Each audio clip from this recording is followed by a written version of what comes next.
Welcome to this Zentangle Quickie. My name is Heather Hartwick Gladden. I'm a Certified Zentangle Teacher. And today we're going to take a look at the Tangle Trinity from CZT Stephanie Kiefhaber. And Stephanie, if you watch this video, I apologize if I mispronounced your name. This is a nice tangle. Actually, I saw this one at the same time I was looking at the Tangle Tissoooh and by Tomas Padros, and I do have a video on that one. And I was doing a class on that and thought, oh, this Trinity would be a really neat tangle to kind of be a warm-up to sew, but just the way my schedule ended up, it didn't happen that way. And I was just, one of those, you kind of get involved and excited. It's like, I'm going to figure this tangle out. And that's, so that's where we were. Anyway, so this is a neat tangle. And if you've had trouble with that tangle to sew, this would be a great one for you. Now, this can be a grid pattern. And so that's what I'm going to treat this as. And it's going to be just like on my step out, which is in the description section. All right, so I'm just making a square, and I'm going to divide this square in half. And so you could take this and then, continue it on. So if you had a grid, then you could continue it on and, and have a neat result. And I have an example of, at least I did a 4 square as an example as I was playing with this. So, all right, so once you have this, then we are going to, in the center of each section, we're going to put a triangle. The triangle is going to point to this center line. And I think that is one key thing to keep in mind. Now, I'm going to try to keep these center. I also think that seems to be key. And we're filling them in.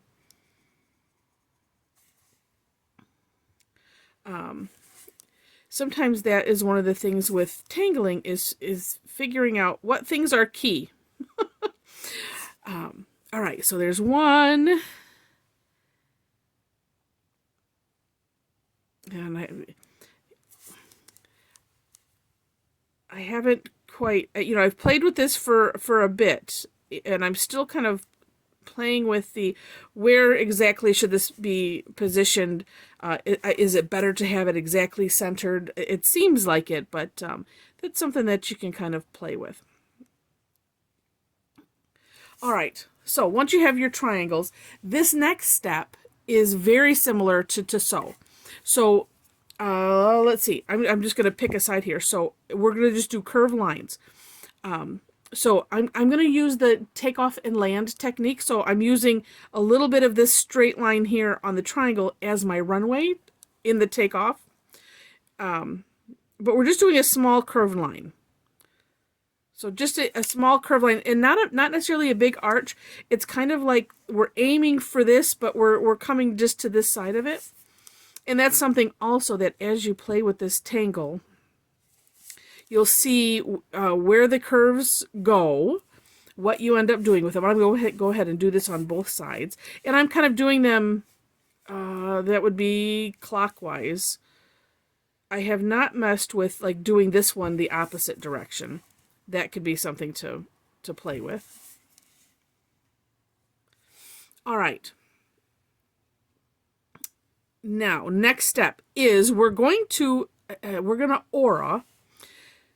And I'm just going to leave this position right here. And so this curve line is going to be the base of where we start our aura. We're going to essentially aura this line, which is attached to this part of this.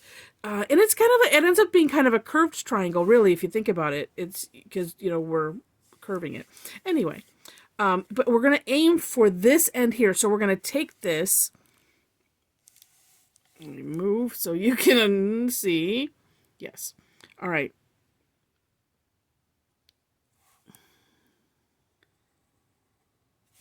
And I'm just taking it to that end. And I went right up into the corner. You can or you can't. You'll as we get through this, then you'll kind of see how you want. Then I'm turning the tile so that way we're doing the same thing on each of these arms coming out. And And let's see, and then this one is aiming, yes, and we're going to each corner. And this one I kind of, it's a curved line, and then I decided to add a little flare. All right, and then this one here. And so this one always ends up, being, well, a little bit short, and that's okay.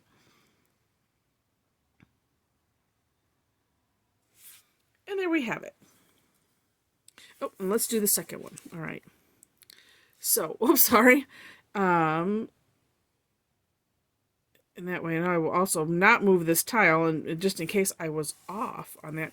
For some reason, my camera is a lot, it's a lot closer up for this one, and I don't know what I did. And I think it is kind of nice. I mean, if you want to add, you can either, do this and kind of go straight, or you could add, like I said, that little kind of flare, make it sort of like a long S shape. All right, 1, 2, 3, 1, 2, 3. Great. Now, this also is similar to Tissoooh in that. And now, if you've never seen that tangle, now you're gonna like, I have to go find that tangle. I'll apologize in advance. That one is rather difficult. This is nice because there's a framework, and on Tissoooh there's not so much. But once you get it, you'll get it. So if you like this, that one has other shapes, and it, it's much more freeform. But so, I didn't say what I'm doing. Let me go back over here. So these little bits that are the little tail ends from where we just ordered. Oh goodness, and let me just neaten that up there. So we're just gonna make another triangle right here, and sometimes I like to kind of meet it up. You don't really have to. You can make it a little bit bigger if you want to. And when we get to the end, and when you've done it a couple times, where you start to say, I think I would like it to be like X, then of course, you can feel free to do that. But like I said, we're just creating a little triangle here. And remember that, the whole no mistakes in Zentangle idea. And with that, the course correction idea. So if something is like not so great when we're filling these things in, that is a good time that we can make a little course correction. All right, I'll leave that. And so I did that here, and let's finish this one. And so some of these are not I didn't have them maybe as long as I would want them, so that's where you can kind of adjust right here. So that way you also don't have to worry about making those too long, because you can always add. And because we're filling in, when you add a little bit, then you don't have to worry about the little, sometimes the little bump that happens when you're adding to a line. All right, so I have all of those done. I'm just going to neaten that up a little bit. And then we're going to utilize the Hollabal technique. And let me start here because I'm seeing it. So you see this path, right? So if you're thinking of the Hollabal, so we have these two lines, and we're gonna aura the outside, because the inside, is kind of going with this, and that's kind of like, sometimes I like to match that up. But so anyway, so we're gonna I'm taking this line, and I'm looking here, and then what we're doing is we're finishing this piece right here, so it's connected, for lack of a better thing to say. All right, now here, same thing, and so this one, is kind of curved, picking that up and finishing. And then this one, same thing. And like I said, and I do trace. I'm not tracing like by putting the pen down. I have it over, so that way I can kind of see, okay, is this where it would go? And then, yeah. And there too. So I've kind of like made this a little bit, if you've done the Tangle poke leaf, a little poke leafy at the top. All right, now let me do the same thing over here. Again, it's that outer. So we have the, this big, yeah, I'm trying to think, what do I look at? I'm pretty much looking at what's going under, and knowing that we're taking that outer line and taking it to the corner like that. I think my hand was in the way, so let me try to do that better. And then I turn my tile so that way I can see, okay, here's the line. Okay, and I'm taking that, and then of course we're going to that line. Then turn again. All right. You know, and this has that Celtic knot type of feel, which is really neat. And Celtic knots typically, oh, and then for the last step, so well, and then I'll talk about that as we're filling this in. So the last step is, so you have this gap in between here where this line is, and then two, you know, if you've done this in a grid pattern, well, you have done it in a grid pattern, but depending on your grid pattern, you know, we're going to just fill in that little bit on those outsides. And so sometimes I have a 10 right here handy. I will use this in the, well, let me flip to this, fill in where I can, where it's thicker. This is where having a little bit thicker nib is handy. But anyway, so with Celtic knots, and I know I did a couple of Celtic inspired, we'll say, tangles, and generally when you do them, you know, you have a grid pattern, they're planned out and all this kind of stuff. And with Zentangle, that's one of the things that we don't do, is plan things out. You know, and having, you know, grid lines. Well, I take that back. We have grid lines, but the grid lines are usually part of the pattern. So like this, if I was doing this on a larger scale, then, you know, I have drawn the grid, but the grid is part of the tangle, because see, we're filling this in behind it. So it does kind of serve a, you know, it serves a dual purpose. But to work on graph paper or have, you know, where we're just kind of plotting and planning things out, that's something that we just generally don't do in Zentangle, because the idea is to have a pattern that is easily drawn with, you know, a few steps. Again, no planning, keeping in mind that Zentangle was started as a way to teach meditation through art. So the idea of just having, you know, simple patterns that are repetitive in nature, and again with the no planning and things, and that's also why we will start our tangles with the four corners and the border to get working on it, and then also to just not have to think and plan, so that way we can have that mindfulness or meditative aspect. So again, I'm just coloring these little things in here, and that's, you know, it's especially why I love these kind of tangles that give that impression of, you know, the Celtic knot, but. And I love the people that have figured these out with instructions that, like this one, I was surprised at how really simple it was to do, where I found after only a couple times I wasn't necessarily looking back at the instructions to remember what did I have to do.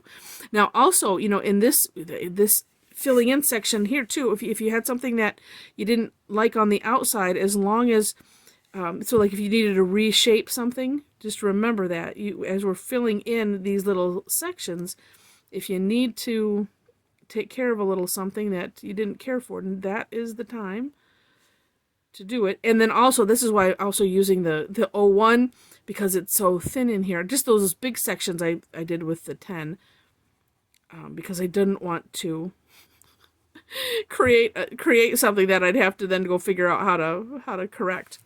All right, so there we have it. Now, if some shading thoughts.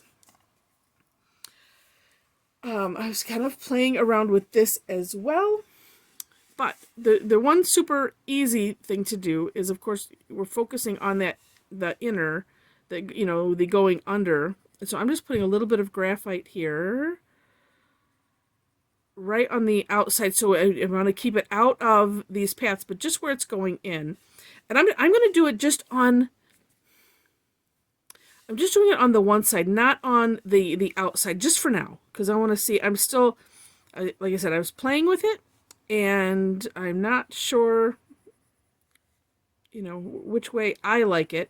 Of course, you can play with it however you wish, because that's the beauty of this, right? All right, now with my tortillon, I am just spreading that out so it's across that little section, and then I'm bringing it up over this bridge a little bit. And it's one of those where you don't want it to go too far, at least not right away. I mean, it's one of those, if you are an experienced tangler and you know exactly, you know, kids, you do get used to, you know, I know about how much graphite I need to lay down depending on what type of, you know, tile or paper that you're using. And, you know, we do get used to it where it makes it a little bit easier. But if not, I like to kind of take things by steps. It's like, I know I want to focus in on that under, and I believe this might have been all that she had in the original, was just that. And I think that looks really neat, just as it is. But you could. So this is why I like to do it in steps. And then you take a look and go, okay, well, that's neat. Well, you know what, and before I do that, so this way we can kind of show in steps. So I'm just going to leave that as it is. And then here, I'm going to pull this camera back a little bit. Oops. There we go. All right, so I did this on a Renaissance tile and was having a lot of fun playing with it. And so I decided to do what I did here. So this was basically, I'm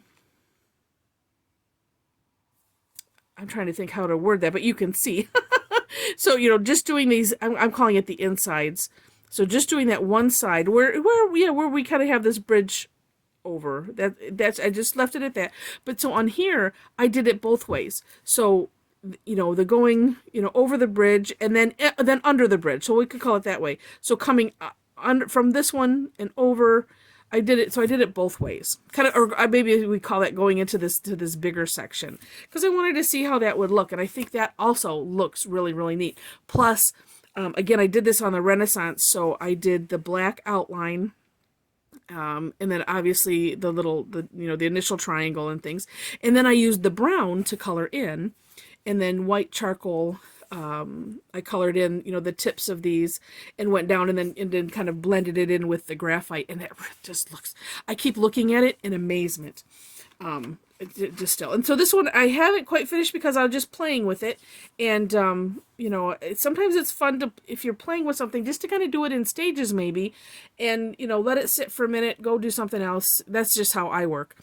So I was trying this embossing concept, which is using the white jelly roll on the gray tile and then just doing some shading. And I think that this one, it does have some definite potential. So I was just kind of playing with it. But this one I did I started in that same spot, but I did along the edge and went all the way up for the most part on that one edge. And then I've added some on the opposite side here. Again, just because I'm just, you know, toying and playing with this concept, and just wanted to see where it would go. And then, then I've added some on the other side. I haven't done that to all of them because I just wanted to see if I liked it first, you know, before I just went and did all of it. So anyway, with that, I hope you enjoyed this, and it's a wonderful tangle that where I know this is one of those that you would, you know, I jokingly say, you too can, well, I don't even say it jokingly, you too can impress your friends. You know, especially like me, the non-artist, you know, it's just like, I impress myself continually with this thing we call Zentangle.